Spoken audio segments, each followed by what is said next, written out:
Richard, this stream was your request, how to stretch your budget if funds are low. This is what we're gonna discuss. Thank you very much for asking for this. It will be a nice discussion. I hope that you will add a lot of things. I have some important information here to cover, but you know, as usual, with your help will be even better.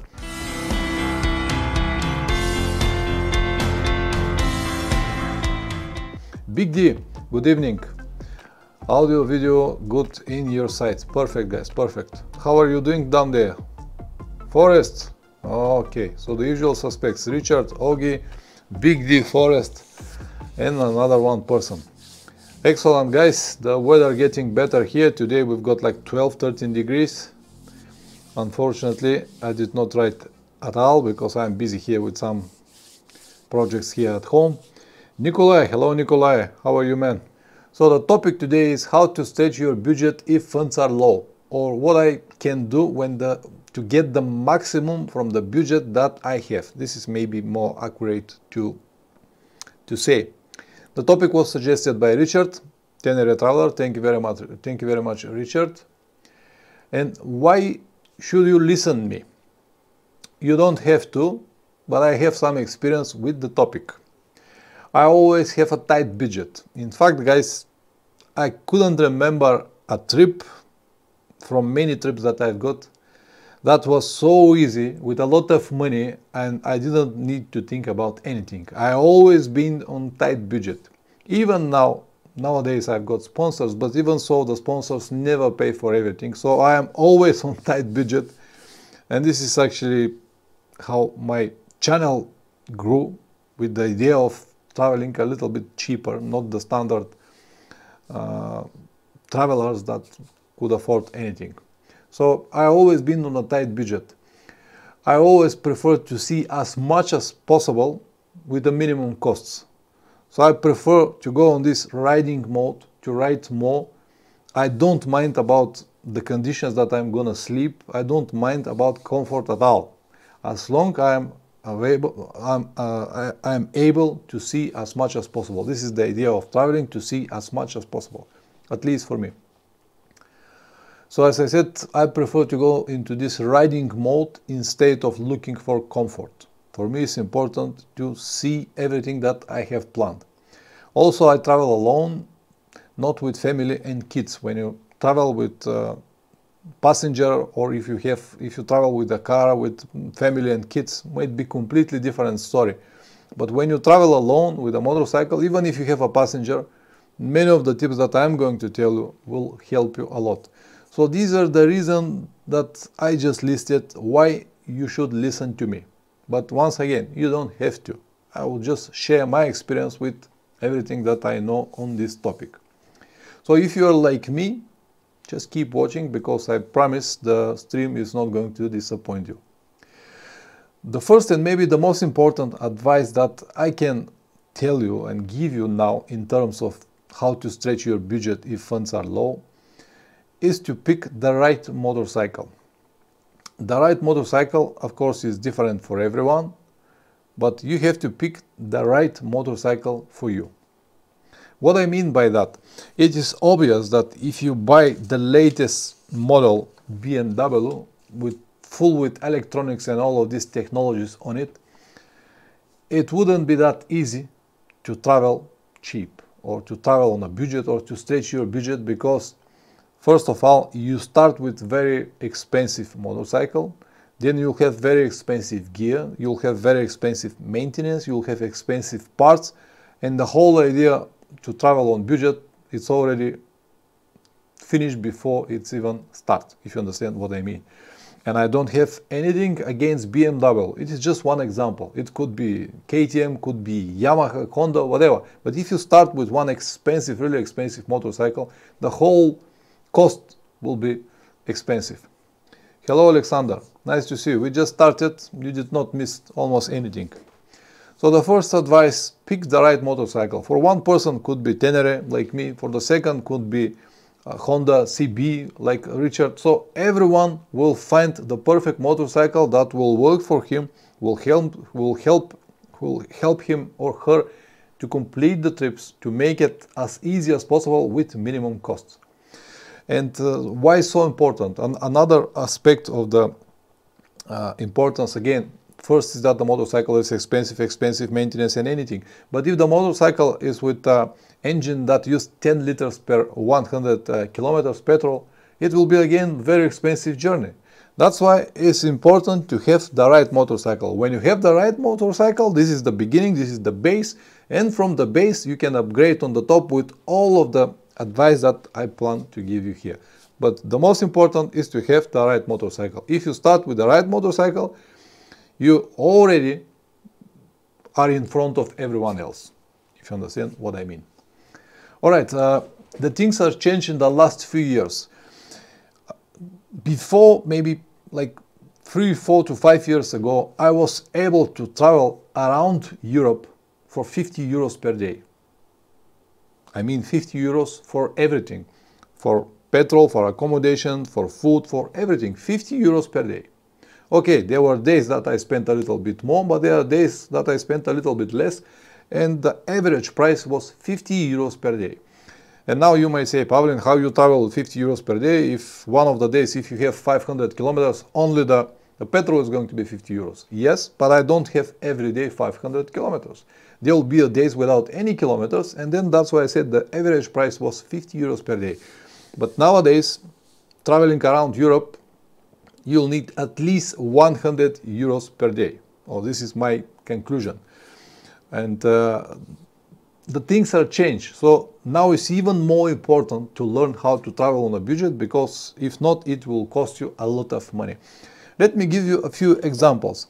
In 2021, I did a trip around Turkey, like 2 weeks, 15,000 kilometers, and the whole trip cost me 1,500 euros. That's cheap it was, because the Turkish lira was very low, the currency rate was very beneficial for me, and for 1,500 euros I saw whole Turkey, everything, very, very cheap. The year after that, I went around Europe, and from Varna to Portugal and back. For about the same 15,000 kilometers and about the same 2 months, I spent only 2,500 euros for petrol. This is what I count. The rest, hotels and stuff like that, I don't know, but it was around 5,000 euros, this journey. And it was 2 months, 15,000 kilometers. This year, I went to Russia, and I spent almost 40,000 kilometers, 39,000 kilometers, and I spent a little bit less than 5,000 euros, about the same amount, but for more kilometers and more time, 1 month more, and so on and so on. So the things are changed completely, and it also depends on what direction you're traveling. That's why if you want to travel cheap, the second important advice that I can give you now is find a proper destination, because it is obvious in Europe it's not going to be cheap. But if you go to Turkey, okay, the prices are not what they used to be, but it's still cheap comparable to Europe or America or whatever you decided to go. So first advice, buy the proper motorcycle. The second advice is find a proper destination. If you're tight with the budget, go to cheap places. You don't need to explore Europe in the highest peak prices and to pay everything for double and 3 times more. Alright, the main cost that you're gonna have on every trip, I split it on 2 different categories: before the trip and after the trip. So before the trip, the main cost will be maintenance, preparation, and spare parts, visas, and shipping or tickets if you plan to go overseas, if you plan to ship your motorcycle to a different continent or something like that. During the trip, you're gonna have accommodation, you're gonna have petrol, maintenance, tires included, transportation if you use ferries or shipping, stuff like that, food, and some non-expected costs, which you always got. So it is very important to focus on the main costs, because this is what you're gonna spend on your journey. When you plan, when you have a preparation, when you plan everything, focus on the main cost. As I said, you're gonna have some non-expected, but you cannot predict how much. It is good, or it will be good to have some money on the side to react if something happens, but it's not necessary to calculate it in your budget. So focus on the main cost and try to save money from the main cost, because these are the most of the money, where the most of the money goes. So how you can save money before the trip? And let me tell you now. First is to plan in advance, to plan everything in advance. I am tired to listen to people how they travel without any plans. In my opinion, it is impossible. But some people might do it. If they are bored millionaires, they don't have to worry about anything. The time and money are not a problem. They can go whatever they like in every destination. They can spend money for every hotel they like or whatever. They can travel only by credit card. But for most of us, I guess that you're like me, plan in advance is always better. You will be way more efficient without wasting time and money. So, as I said, if you plan that, okay, first I need a proper motorcycle. This is already a plan.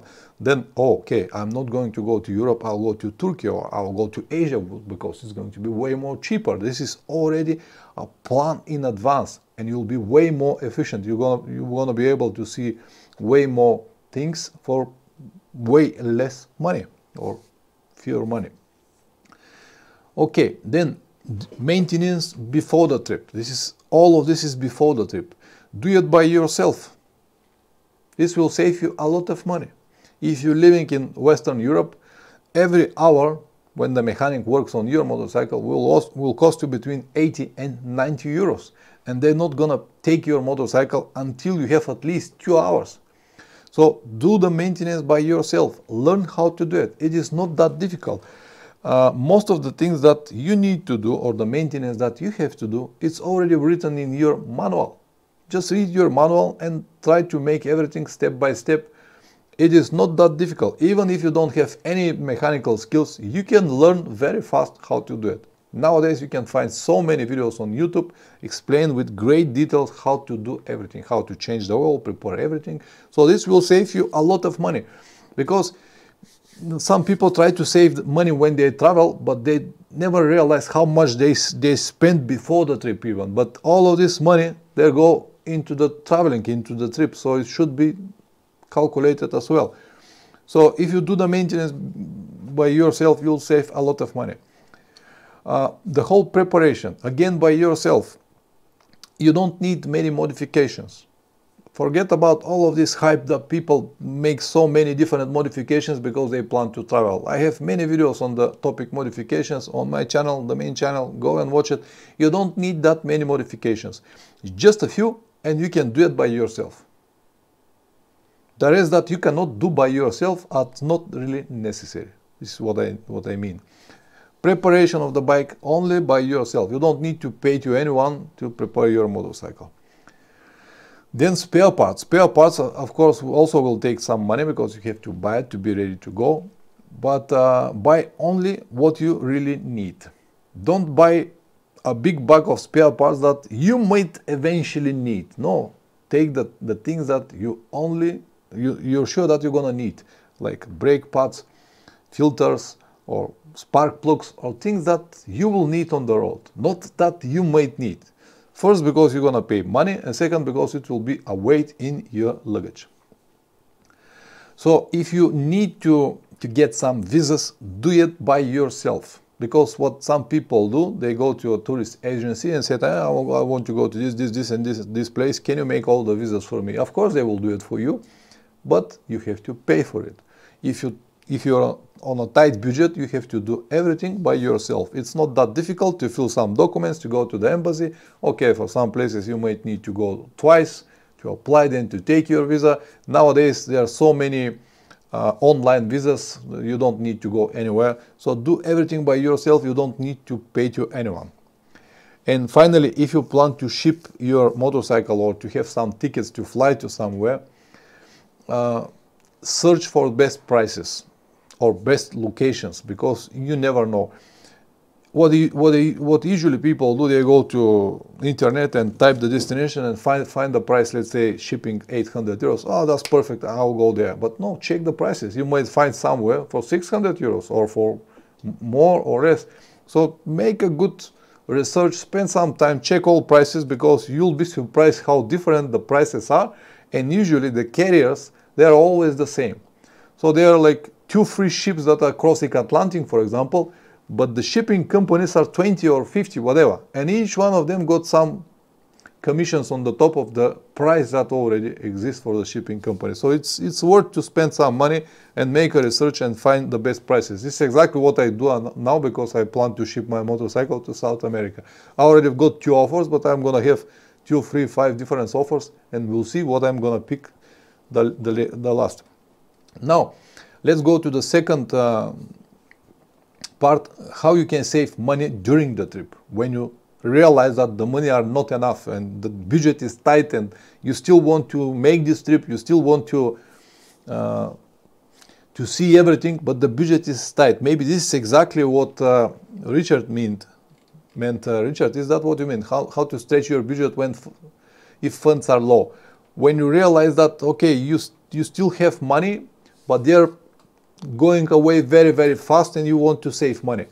So let me give you some advice. First, because exactly, okay.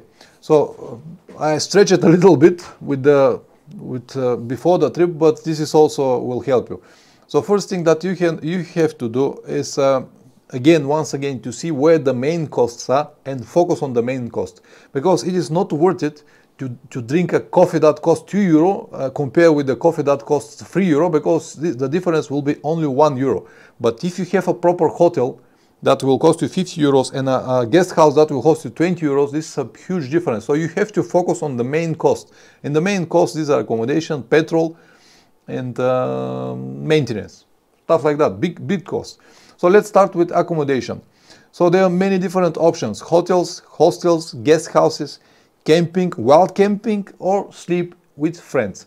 If you realize that your budget is going away very fast, maybe you did not predict the prices in Europe, and you start with, let's say, €2,000, and somewhere on the 10th day, you realize that you don't have much money, but you still have like 5 days ahead. So you have to do everything to minimize the cost. And the prices of these hostels are exactly as I said. We start with the most expensive hotel. Hotels are the most expensive. Then are hostels. Then are guest houses. And then camping, wild camping for free. Or friends, to sleep with friends, of course, for free. So hotels, the prices of the hotels, they vary. You can find hotel for €20. You can find hotel for €2,000. Depends on the location and what kind of hotel you prefer. In hostels, you can save a lot of money, not only from the accommodation, but you can also cook your own food in the hostels. Yes, you will need to share a room with someone else, but if you're on tight budget, you don't have any more options. And in most of the hostels, you will be able also to have a private room, and the price of this private room is not going to be like the price in the hotels. So I used a lot of hotels and a lot of hostels. And also I've got the chance in many hostels to be just one person in the whole room. Even if the room is for 5, 6 people, I was alone. So hostels, guest houses. Guest houses you can find on very, very good prices sometimes. Again, it depends on the guest house. Some of the guest houses might be very luxury and expensive, but also there are very budget options. You just need to make a good research. Nowadays, with platforms like booking.com or many other similars, you can check and all the prices will be listed, and you can find the cheaper option that you need. And one advice, never book it in advance.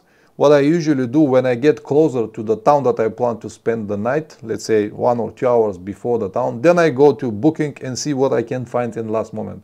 Also in the last moment, many of the prices drops, because if the owner of the apartment realizes that in the last moment no one will take it, they usually lower the price a bit.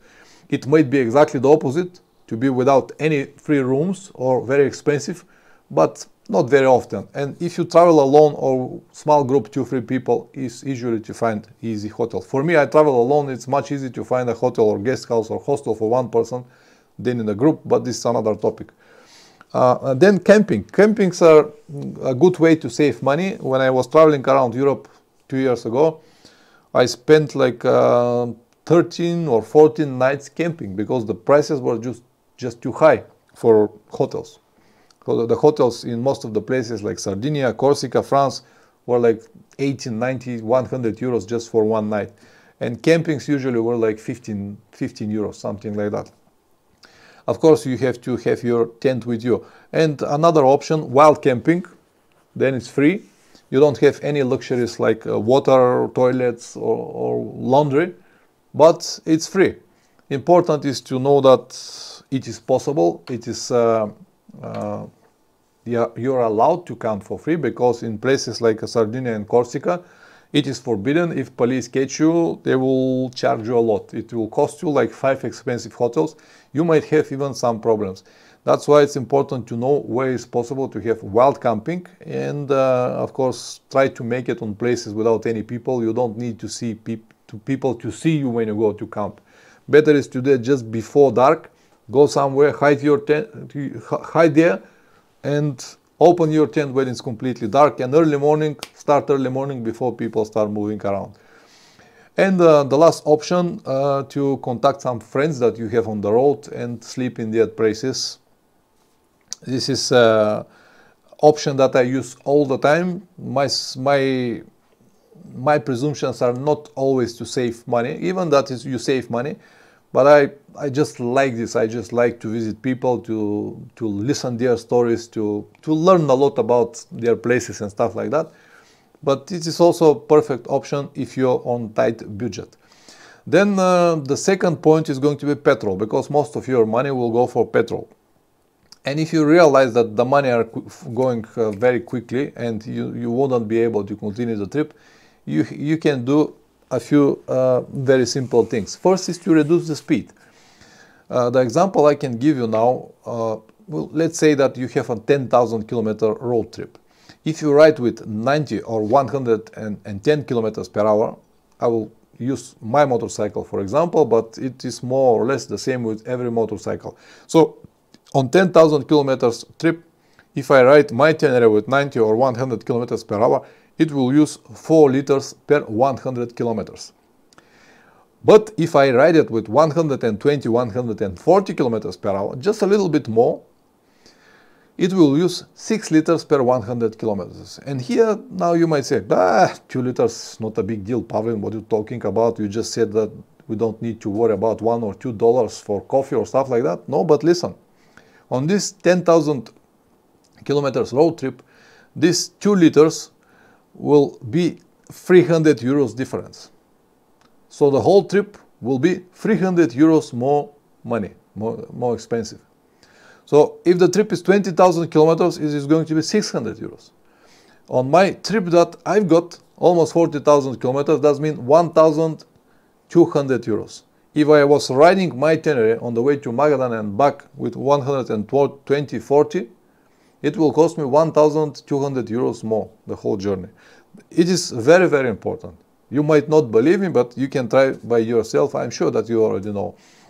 The second thing is that if you have hard panniers or top box, if you are very heavy, especially if you have a passenger as well, your motorcycle will use at least 1 liter more per every 100 kilometers. And when you add it to these 2 liters before, they are already 3 liters, which means that the price is only rising. And keep your throttle steady. You don't have to do this and then brake and then twist again and then brake again, because all of this will rise your petrol consumption. And as we already discussed, petrol consumption, it's a big deal when you travel many kilometers. You will feel it on your budget. Also, when you travel with a steady speed, when you travel with a normal speed, 90-100 kilometers per hour, you protect the motorcycle, you protect the engine. And any damage that you can do on your motorcycle will cost you money, which means that any protection that you can do on your motorcycle will save you money long term. Not exactly today, not exactly tomorrow, not exactly on this trip, but on some stage you have to pay for this reckless behavior to twist all the time without any need. Also, we'll use a lot of tires. So this is another one point that I would like to discuss. If you reduce the speed from 140 to 90 or 110, you will extend the life of your tires with minimum 20-30%. And you know, nowadays the tires become very expensive. No, for example, now A set of Continental Takis C80 for my Tenere will cost me like 350 euros. Which is mean that on one trip 10,000 kilometers, if I ride fast, I will raise this price with another 30%. And it's again a lot of money if you need to change the tires all the time. Then number 3 is the maintenance and tires included. Do everything by yourself. As I said, as I suggest already before the trip, maintenance before the trip and maintenance during the trip, do everything by yourself. Because when you travel and try to find a garage somewhere, it will be even more expensive. Depends on the countries, of course, but you will look for this on the last moment. You don't know anything about this garage, how much they're gonna charge you, stuff like that. So a basic maintenance to change your oil or to change your tires or to change your chain, all of this you can learn how to do it by yourself, and you don't need to spend any money when you don't have enough already, when the budget is already tight and you're wondering how to save money. You're definitely not going to save money if you let someone else to change the oil, because they will charge you at least 50-60 euros just for the oil. Maintenance by yourself. Tires. About the tires, just a few words about the tires. If you're on tight budget, it is obvious that you're not going to have any money for tires. And this is a sketchy or tricky moment, because what many people do, they try to save money by buying tires that last longer. You will definitely save money if you have tires that last longer. Let's say you have planned 15,000 kilometers trip and you want to buy a tires that will last 15,000 kilometers, so you don't need to worry about the tires while you travel. Fair enough, this will be exactly like that. You don't need to worry about it, but you will compromise your traction. And at the end, you have to decide it for yourself what is more important, to compromise the traction, to have a good traction all the time, to compromise it, or to save money. Well, I cannot say. I honestly prefer to go on the safe side and prefer to change the tires more often, even if they cost money, but to have good traction. But if for any situation you don't have this option, let's say your money are finished, you don't have any options, you have a tires and you have to last the whole journey with these tires, then reduce the speed. Be very careful when you know that you don't have tires anymore. Just be careful, because any twisting fast and any fast stopping will eat your tires like a crazy. So once again, if the tires are already finished, or if you don't have money for tires to change it twice or 3 times, just reduce the speed. All of this will minimize the wearing of the tires. It's that simple. I don't know why people don't get it. Okay, next one. If you need to get some ferries, as I had 2 years ago on my trip around Europe, I had 6 or I think it was 6 ferries altogether, 6 or 7, I couldn't remember, but at least 6 ferries. Each one of the ferries cost me 80 euros just to load my motorcycle and transport it to other side. But if I like to book a cabin, it is another 80 euros. So it will be double price. So I had 640 euros just for ferries. But if I have to have a cabin, it's another 640 euros. But what I usually do, and what I did on this trip, because the budget was tight, I was just sleeping on the deck, whatever. And this is exactly what I do every time when I travel. Every time I book just the ticket for the motorcycle and I sleep somewhere on the deck. Usually they've got very fat carpets like this, and you can sleep over there. A lot of plug sockets, you can charge your telephones, everything, that GPS, whatever, you have cameras. It's not a problem for me. Some people will prefer to have a cabin, to have a comfort, but as I told you in the beginning, what do you prefer, to have a good comfort or to see everything that you have planned? So I can survive to sleep 1 or 2 or 10 or whatever nights I have, but to have everything, because later when I come back home, I will have my impressions, I saw everything that I planned, and I will have my comfortable bed. I'm not going to die for day 2, 3 or 5 or whatever you have. So this is what I do. Let me tell you one funny story. I said it many times, maybe you have listened, but I will tell you about the ferries. I just told you that I always sleep on the ground, but on the last ferry that I took was from Corsica to France. Again, I slept on the ground, and it was around 10 in the evening when I fall into a deep sleep. And I actually found an empty spot in front of elevators. But this was the only place where I found plug sockets. So I was plugging all of my telephone, my cameras, my power bank, everything, and lie over there. I used the tank bag as a pillow and went to sleep right in front of the elevator, which is mean that every time when the elevator opened the doors, people see me.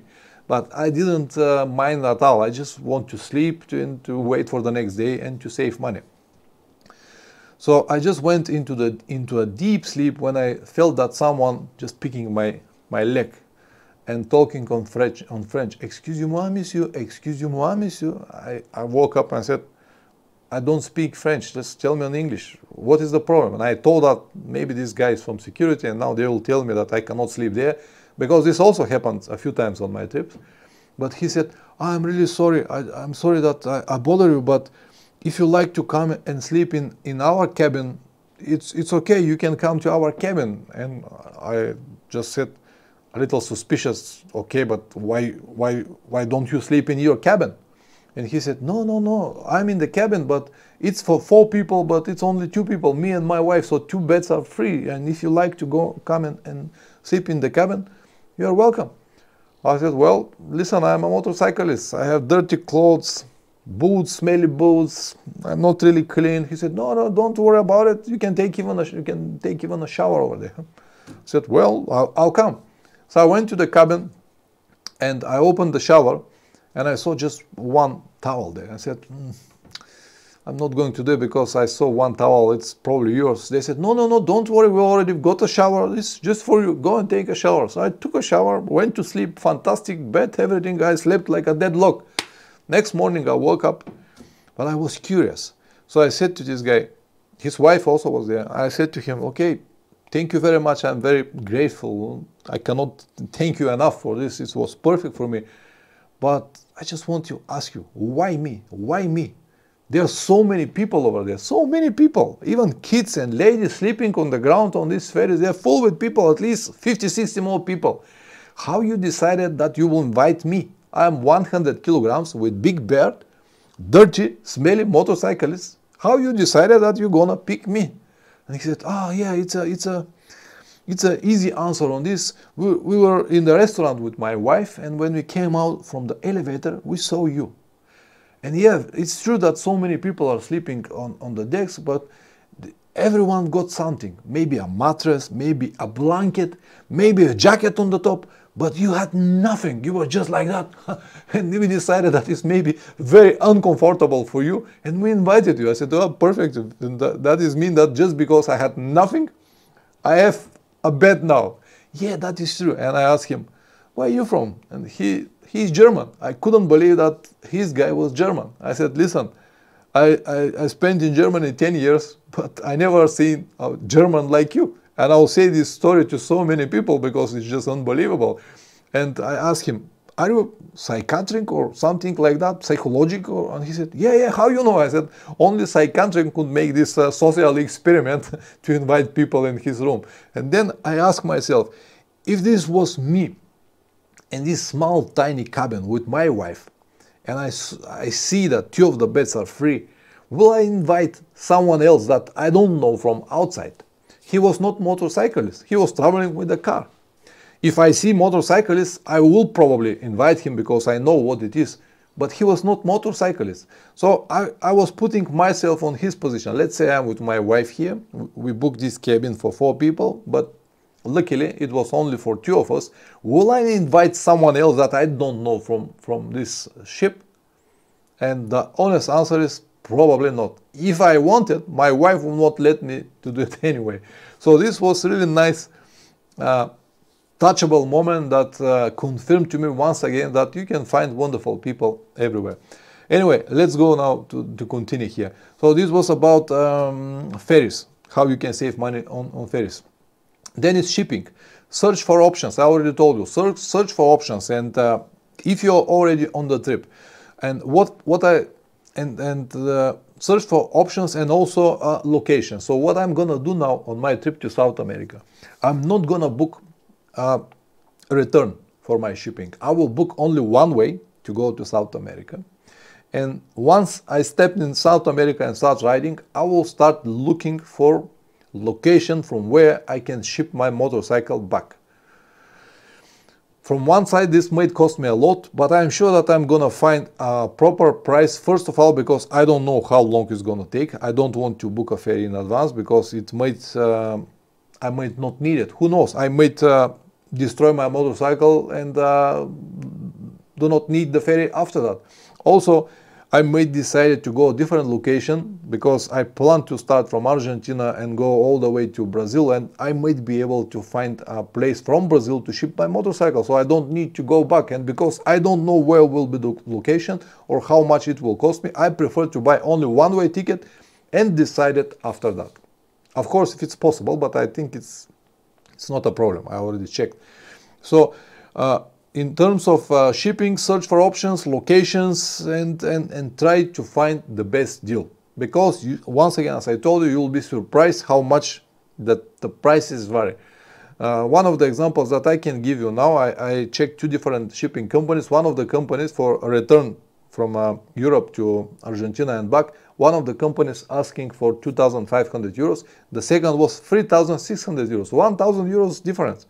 And once again, the carriers are always the same. So it's the rest of the money are commission. So it's very important to check for proper prices. Then shipping already discussed. The next moment or the next thing that you can save a lot of money is from food.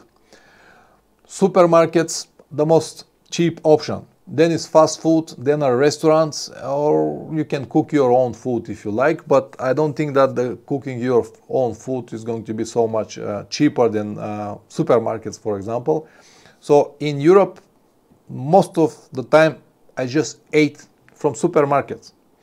When you realize that every meal in a restaurant, even on a simple restaurant, will cost you 20-30 euros, you start counting and realize that 1 month will cost you 1,000 euros just for food. And that's why I start going to the supermarkets. When I spend, let's say, 10 or maybe 12, 15 euros in a supermarket, I can buy everything that I need for dinner, and I will have even for breakfast. So supermarkets is the most cheap option. As I said, you can try to cook your food, to buy this prefabricated food or stuff like that, and then have a stove and cook everything. But this will take a lot of time, and it is not going to be cheap, because this prefabricated food usually are garbage and cost a lot. And yeah, sure, you can eat spaghetti for $1, but what this spaghetti will give you? Nothing. Nothing, just nothing. They are very small. So for me, the best option was just to go to supermarket, buy some products like cheese, some meat, or I mean, not meat that I have to cook, just some kind of salami or whatever, or butter or yogurt or whatever you prefer to eat. But usually this price will be very, very low. And if you follow all of the steps that I told you, if you sleep in the camping, for example, you can cook your food because there will be stoves, there will be everything. Or if you are in hostel also, you can cook your food. For example, you can eat 3 or 4 eggs. They will cost you almost nothing. And in all of these hostels, you'll have a pan and you can fry it and eat it. Exactly what I did. So once again, food, supermarkets, fast food are usually, you can find cheap options, but the quality is always questionable. Restaurants, maybe once in a while, if you really want to enjoy something, but the prices are usually high, as I said, especially around Europe, expensive. If you're in Russia, for example, it was very cheap, so I ate only in restaurants. Not exactly restaurants, but fast foods next to the road. And I realized that also all truck drivers eat there. If the truck drivers eat there, that means the quality is good and the prices were very cheap. But this is Russia. In Europe, it's completely different story. All right, food and okay. I already told you about the food, and then another thing that you can save, that can save you money. It's already not that important, not like everything that I said so far, but is to have a short stops. And have like snacks during the day. Usually I've got a breakfast. If I sleep in good places where I can prepare the breakfast, I have a breakfast, and when I eat my breakfast until the evening, I don't eat anything. If I need to snack something on the road, I'll do it. It will be like a bar or whatever you prefer to eat, something or some bread, whatever. but make a short stops and snacks during the day. And then you can have a nice meal from the supermarket, restaurant, or whatever you prepare in the evening. This will also save you a lot of money if you just eliminate one of the meals during the day. First, it will save you a lot of time and then money, of course. And of course, usually I buy food for the dinner from supermarkets. And now the last point, non-expected costs. Don't stress the bike so much. Don't stress yourself so much, and you will probably eliminate all of this non-expected costs. Of course, anything could happen, but if you're gentle, if you don't risk much, if you be careful every time, if you know that the motorcycle, the engine, the tires, everything has some kind of limits, it will probably help you to eliminate most of these costs. But as I said, you cannot predict these costs, so you need to have some money for that purpose, but you don't need to spend it. Or now in Europe and nowadays with all of these cards and everything, it is easy. You can always call a friend to lend you some money just to get back home. You can pay it later. So these are, guys, the things that I planned for this journey, for this stream, sorry. So now if you want to add something or to ask me questions, go ahead. It's your moment now. I hope that this information will help you many people. Travel out of peak season when fast ferries and hotels or restaurants and lower. Yeah, absolutely, I forgot this. Thank you for adding this, Richard. Yeah, out of the season you always got a better deals on restaurants, hotels, on anything. And you're not gonna have traffic. It will be so much better. You don't need to do it in the winter when there are no people at all, but out of the season is the perfect word. So which is mean that a month or two before the season or a month or two after the season, the weather is still good, you'll enjoy everything, but for way more cheaper price. Exactly, Richard, thank you. Alcohol is expensive. Easy way to cut down is enjoy the occasional beer. Yeah, absolutely, alcohol is not only expensive, but it is not really in your favor, especially when you need to travel many kilometers. If you really want to drink something, buy from supermarket, take a beer or something and enjoy it. Yeah, if you find a nice place, let's say a nice bar next to the beach, and you want to get one beer, sure, get it, but not every day, not all the time. Alcohol is not really good idea to have when you travel, especially when you need to cover so many kilometers. You need fresh head. It is already risky enough, so you don't need to mix with this alcohol. It was a big question for me when I was planning and when I was preparing for Russia, because I know in Russia you just cannot say I don't drink, but I was so nicely surprised when I realized that the consumption of alcohol in Russia drops significantly in the last few years. I cannot tell you how big is the difference from the first time when I went to Russia, and every time after that was a little bit less, and now was, wow, they don't drink that much now.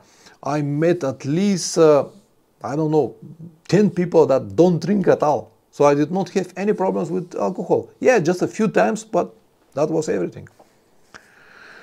Alexander, ever counted how much money you spend on coffee back when you drink lots of it? A lot. One advice that I can tell you, I forgot to mention this, is to have a proper card. Revolut card, for example, a Revolut has no taxes when you pay abroad with your card. And the reason I got my Revolut was when I was traveling in New Zealand in 2018 or 19, I was using my Bulgarian credit card. And every time when I was paying, even if I have to pay for $1 coffee, it cost me $1 for the coffee plus 2.50 euros transaction cost. So one coffee cost me 3.50 euros. But yeah, on some places, even the coffee will be expensive, and when you accumulate everything during the trip, let's say you have 3 coffees today, in Europe you'll pay like 2-3 euros for coffee. When you pay 2-3 euros, you're not gonna feel it, but at the end of the day, it's going to be 10 euros. At the end of the month, it's going to be 300 euros. So it's all cost, and if you have this transaction cost of your credit card, it will be even worse. That's why I said Revolut works absolutely fantastic. I had it for many years. Unfortunately, I couldn't use it in Russia because the conditions are different, but it works anywhere else. Internet banking is the way to go. Yeah, absolutely, but internet banking is not going to help if you pay by credit card that got commissions. You still need to pay this transaction tax. So everything accumulate, everything. The main costs are the most important, but everything else is accumulate. Alexander, what is your favorite country so far? What's your favorite country in Balkans and why? In Balkans, Bulgaria, of course. In Balkans, the most beautiful country is Bulgaria. No, I like all countries around Balkans. I like Serbia, I like Albania, I like Montenegro, I like Croatia. Favorite, maybe Montenegro is the most nice from motorcycle point of view. A lot of history in Croatia, nice beautiful towns. Favorite in Europe and Balkans, I don't know. Favorite place or maybe favorite region to travel that I want to travel again, this is Central Asia. I really enjoy it and I would like to do it once again. Maybe in just normal, without any rush to do it again, alone without any rush, and I will probably do it on some stage when the things settle a little bit. But yeah, every place on the earth deserves attention, Alexander. Okay, Richard, you can sometimes adjust your route and reduce petrol consumption of road use, more sleep clumps or more big cities, as low speed or more right or most directly. Yeah, yeah, absolutely. If you adjust your, let's say you plan 10,000 kilometers and you plan so many different points to visit, but when you see that the budget is tight, you have to eliminate many of these points, and of course this will save you time, and time is money, as you know. Which one do you recommend for the first time in the Balkans? Bulgaria, Nikolai. Bulgaria, you're from Romania. Bulgaria is easy for you. Go there. Mentality of people is very similar. We have so many beautiful things to see. Any direction you take from Romania will be expensive than Bulgaria. Bulgaria is going to be the most cheaper destination for you and maybe the most interesting. I cannot stress this enough. Other options will be Hungary. Flat, boring and expensive, and for you, Moldova, nothing to see there. Ukraine, you cannot go anymore, so you don't have many options. Bulgaria, Montenegro, it's not cheap. Serbia is nice, but you really need to know where to go. Serbia, it's a big country, so yeah. North Macedonia is nice, but it's very small. You'll see it very fast, so that's why I said Bulgaria. Nikolai, thank you. I'll reach out for this location. Yeah, absolutely. Yes, it is, Ogi. Yes, it is. It is our country, and it is beautiful country. So many things to see, so much history, so many interesting points that you'll need at least a month to see a part of Bulgaria. But even for 2 weeks, you can make a nice journey. You can see some good locations. Enjoy the food, because I can definitely say that from all of these Balkans we have the best food here. Not because I'm Bulgarian, everyone will say it to you. So much choice, different dishes, traditional dishes, a lot of meat, a lot of salads. Even if you're vegetarian, you'll find so much things to eat. Alright guys, I'm gonna give you 5 more minutes and then I'm gonna end the stream here. I hope that you find some useful information, and I hope that many people that will watch the stream later will find some good advice that they can use in their trips. For the next week, I don't know topic yet. If you have any suggestions, now is the moment to say it, guys. Say it now or remain silent forever, as they say in the weddings. If not, I will find something, some topic to talk about. But it's always easy for me when you suggest something, because I know this is a topic that you're interested in and something that will help you. Even though I have videos on almost every topic that we discussed here, the videos are usually very short. I try to say so much information for a short period of time, and I cannot say everything that I know. But here with the streams, it's a little bit different. Okay, the difference between travels alone or in a group. Good topic, Richard. I would like to talk about it, and I will really enjoy making this stream. So next week, the stream is going to be the difference between travel alone and in a group. Okay, thank you very much, Richard. We're gonna have it for the next week, and hope that many will come to listen it. All right, guys, I wish you good night. Thank you very much for supporting the channel. Thank you very much for coming to this stream, to be part of this stream. Life philosophy and travel stories, Forest. We can talk about it. We can talk about it. But I prefer in these streams to have more useful information. We can always share some travel stories while we discuss the stream. You can share your stories as well. All right, guys. Thank you very much. See you next week. Ciao.